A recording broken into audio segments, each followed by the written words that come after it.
2 rules to beat procrastination. 2 rules to beat procrastination. What if I told you that the difference between the life you have and the life you want could come down to just 2 rules?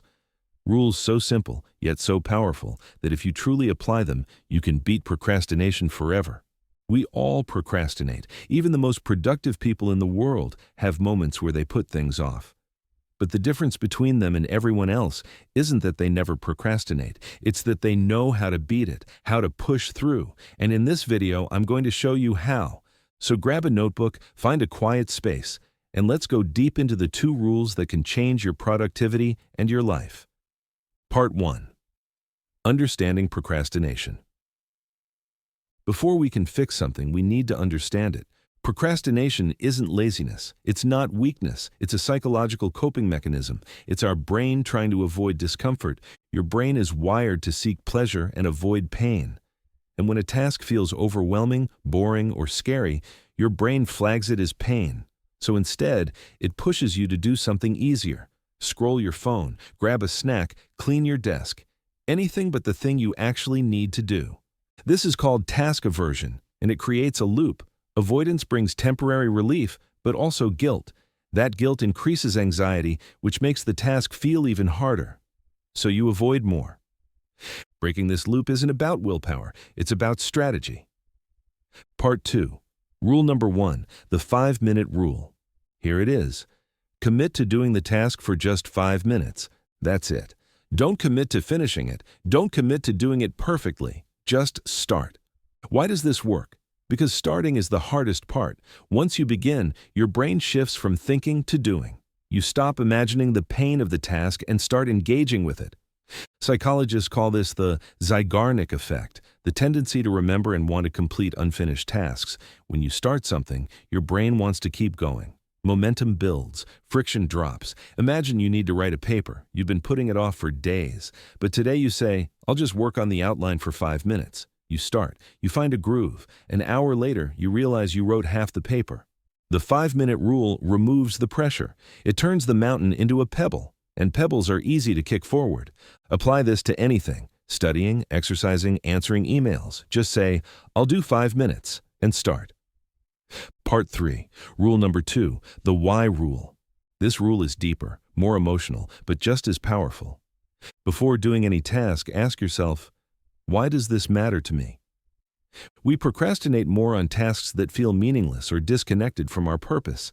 But when you connect a task to your identity, your goals, or your vision, it becomes meaningful. And the human brain is wired to pursue meaning. Let's say you're procrastinating on a work report. It feels boring, routine. But ask yourself, why does this matter?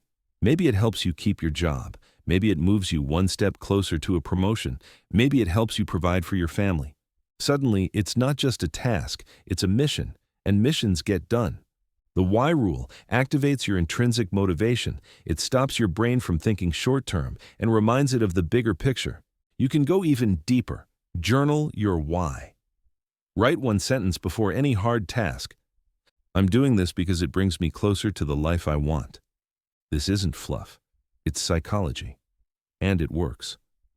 Part 4. Combining the rules. Here's where the magic happens. When you combine the 5-minute rule and the why rule, you attack procrastination from both ends. The 5-minute rule defeats the fear of starting. The why rule defeats the fear of meaninglessness. Try this. The next time you're stuck, do 2 things. 1, say, I'll just do 5 minutes. Ask, why does this matter to me? This dual strike turns resistance into readiness. Part 5. Real-life examples. A student named Emma used these rules to overcome procrastination in preparing for finals. She set a timer for 5 minutes and reminded herself, I'm studying because I want to become a nurse and help others. She ended up studying 4 hours that day. A writer used the 5-minute rule to defeat writer's block.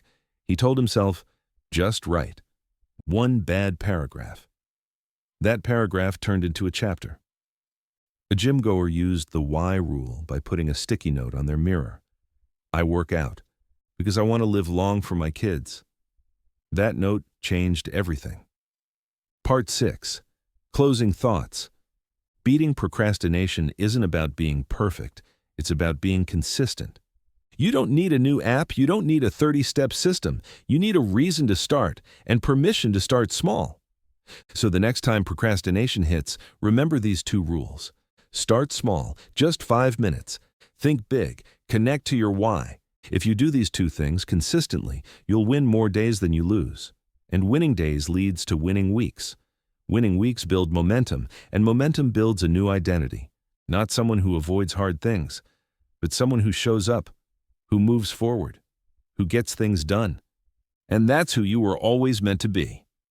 Thanks for watching. If this helped you, don't forget to like, share, and subscribe for more videos on mindset, productivity, and personal growth.